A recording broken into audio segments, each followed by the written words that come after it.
Hi, my name is Rabbi Yehuda Ceitlin, and today I'm presenting 9 lessons that the coronavirus has taught us so far. Thank you for joining us.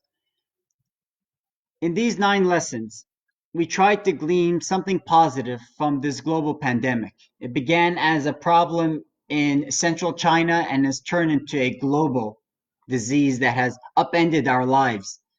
It seems like nothing is remaining the same. It seems like every aspect of our lives has been affected. Now, I thought to myself, the Baal Shem Tov, the founder of Hasidism, said that anything, that any occurrence that happens in the world, especially something that happens to us, carries with it a lesson. In the midst of the heartbreak and suffering and hardships that we're going through, there has to be something positive gleaned from it. So, see it like a flashlight guiding the way forward in our terrible experience. So here are 9 lessons that I collected from what we're experiencing. Number 1, our shared humanity. The virus has been blind to cultural differences, ideological differences. It has affected and infected people of all races, religions, and ages. It seems like the world has become more united, sharing the same vulnerability. While this seems like a rare occurrence, our sages in the Mishnah teach us that this actually happens once a year, on Rosh Hashanah.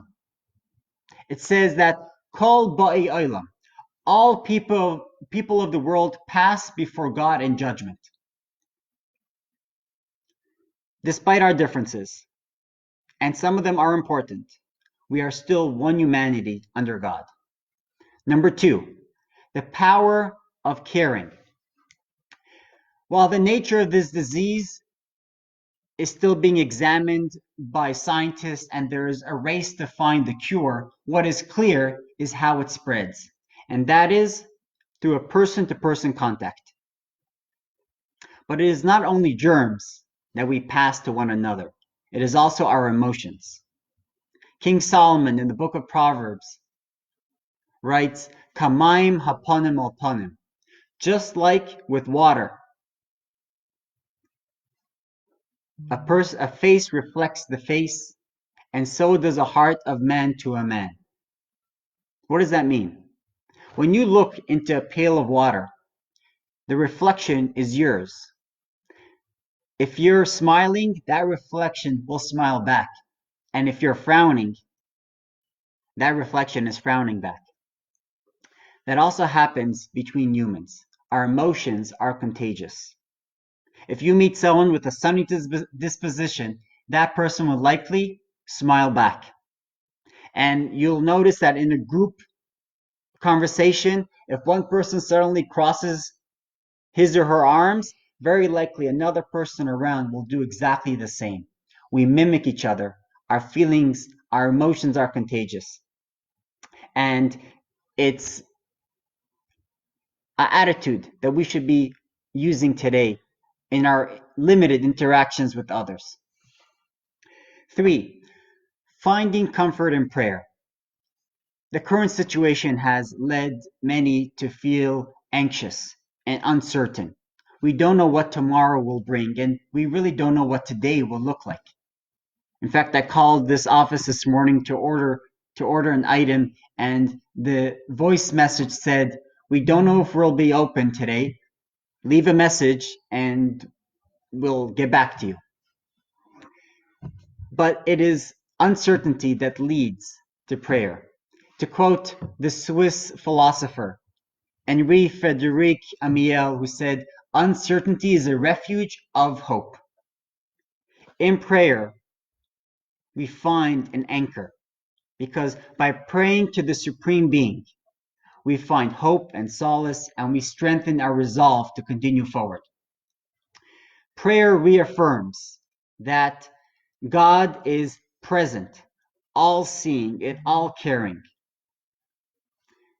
4, valuing freedom.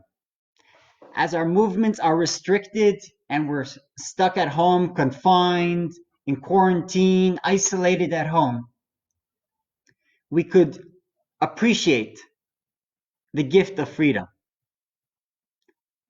We do that on a regular basis on the upcoming holiday of Passover. The Haggadah, the book that we read, tells us, B'chol dar v'dar, chayav adam liris es atzmai ki'ilu hu yatsa mimitzrayim.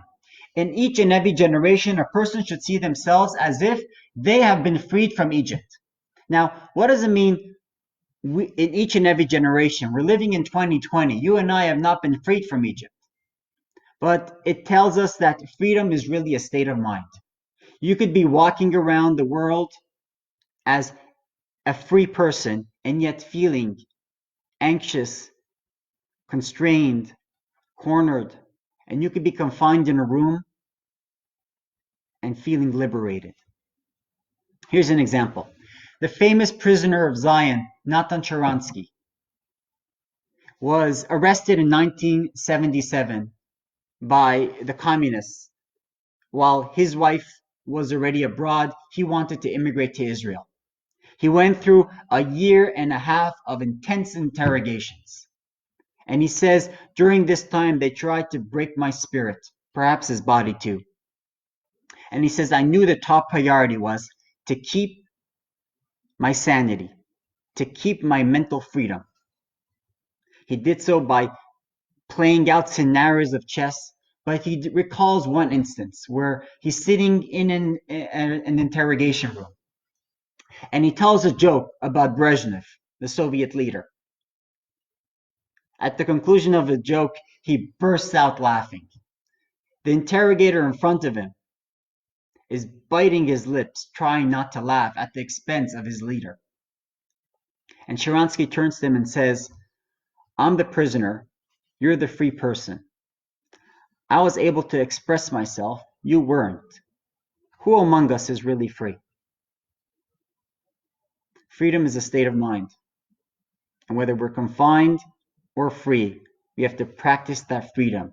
The whole dar v'dar in each and every generation, we have to appreciate the gift of freedom that we were given and not pile on ourselves more constraints and boundaries. 5, not being wasteful. America has been blessed with an abundance of food, and yet so much of it goes to waste. And the moment this outbreak happened, people were rushing to the stores, myself included. People were rushing to the stores, supermarkets, groceries, and emptying shelves, filling up their carts with water, toilet paper, canned food, pasta. None left over here, at least, in the stores.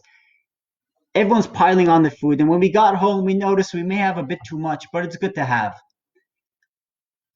We should appreciate the food that we have on a regular basis, and how there's always enough for everyone.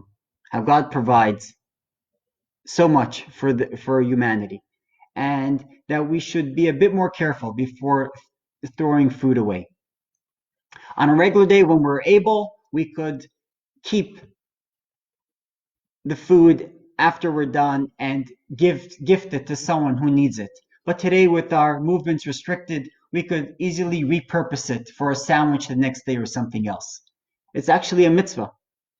It's called Bal Tashchis, do not waste, which our sages learn that it also applies to food. We should not be wasteful. If there's something left over, let's try to keep it and do something with it. 6, prioritizing essentials. Amazon.com announced that it will only be delivering essential household items because of high demand.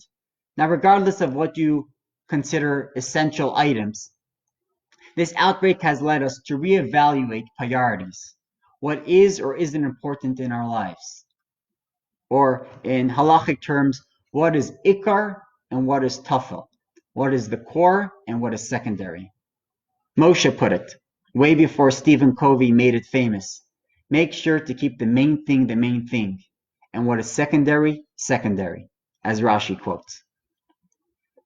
We have to remember what is really essential in our lives. And during this time, while we're stripped away from the regular constraints of the world, we could reevaluate what are the important items, what are the important behaviors of ours that we should be keeping, and which of them we should be chucking away.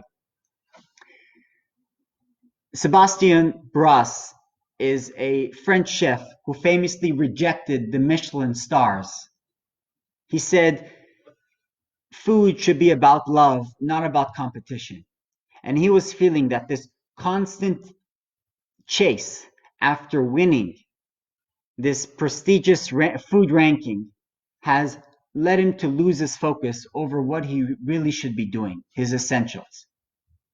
This is the time to understand, to remember, or try to narrow down what is essential in our lives, which brings me to the next point, 7, focusing inward.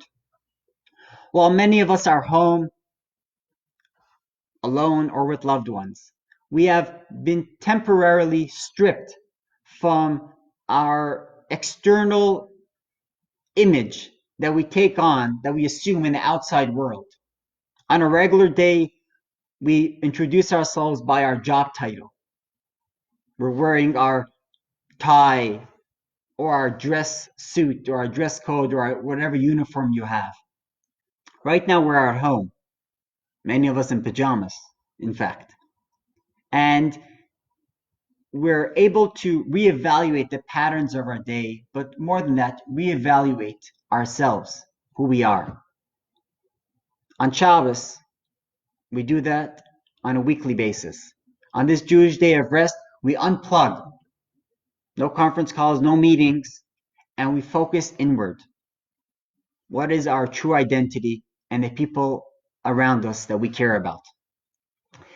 During this pandemic, we have the chance to do that all week. And so long it lasts, we could continue focusing inward on ourselves and what is important in our lives. Next point, the sanctity of life. The doors of our synagogues have been kept open throughout the worst of times. During the Soviet oppression, during the mass shootings here in America, Pittsburgh, Poway, we have kept the doors of our shuls, of our synagogues open. Why?